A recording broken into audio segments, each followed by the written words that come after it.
questions answered. Dr. Zorba Paster is taking your calls at 270-9933. But before we get to the calls, I'll look at why teen driving deaths are on the rise and the impact of moms using marijuana around their children. Two topics today for Dr. Zorba Paster as he joins us from his clinic in Oregon. Hi, Zorba. Hi, great to be here. So the number of teens dying in car crashes is on the rise. What's causing this?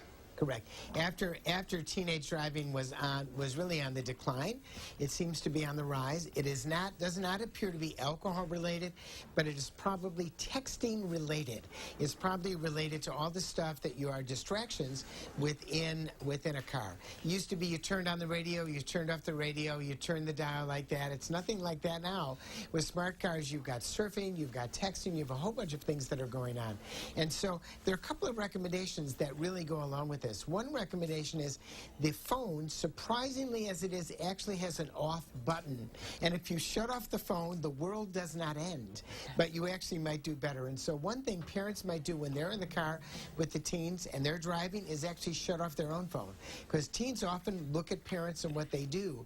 And they really follow often what parents do. And if they're distracted driving because they're paying attention to the phone, the teens will do the same thing.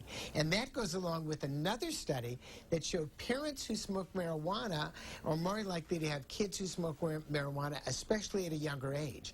And so when parents get stoned by their kids are more likely to get stoned. Just like if parents drink alcohol with their kids, that means their kids are more likely to drink. So I think, once again, it shows you that parents have a major influence on children, and I think it's always important every parent to realize that with teens, you really mean a lot, even if they don't tell you that.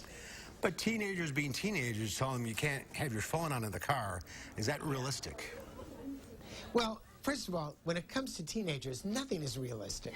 I mean, you can tell them whatever you want to, and you think they're going to do it, but the answer is yes. And you know, with the iPhone and with other phones, you can actually put on an app that says, I'm driving, I'm not going to look at my text, I'm not going to answer the phone until I stop driving, because it can tell with the GPS that it's driving quickly. And sure, and also if they're young teens, you can make that as one of the things you're going to do if they're going to drive a car that's your car or a car that you give them. No doubt about it. I mean, I think this is the time when a parent becomes a parent becomes a parent. 270-9933 is the number to call. We had Mary from Madison on the line, but she is gone now. But she wanted to know the difference between whole versus 2% milk.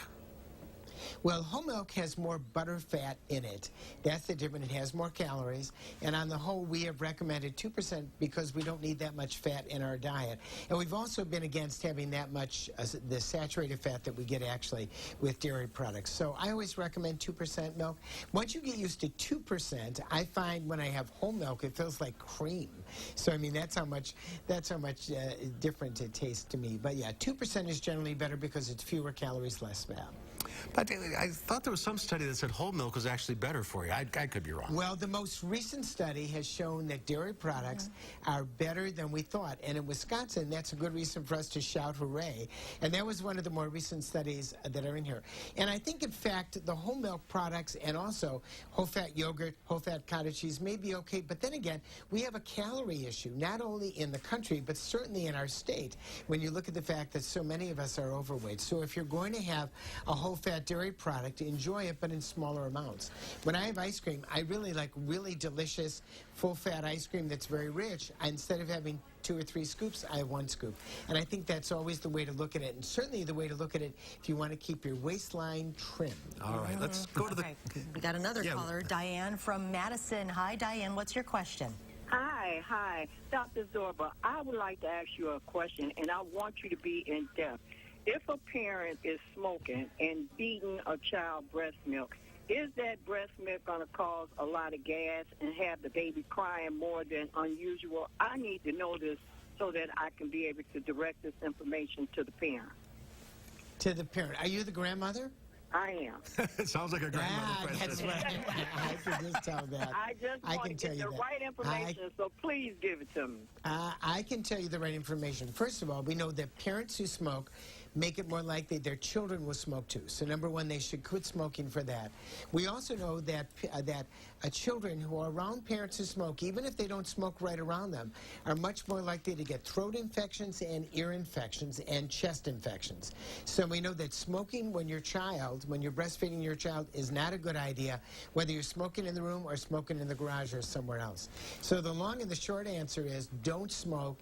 Not smoking is actually much better for your child. Now, what is actually in the breast milk when you're smoking, I'm not exactly sure.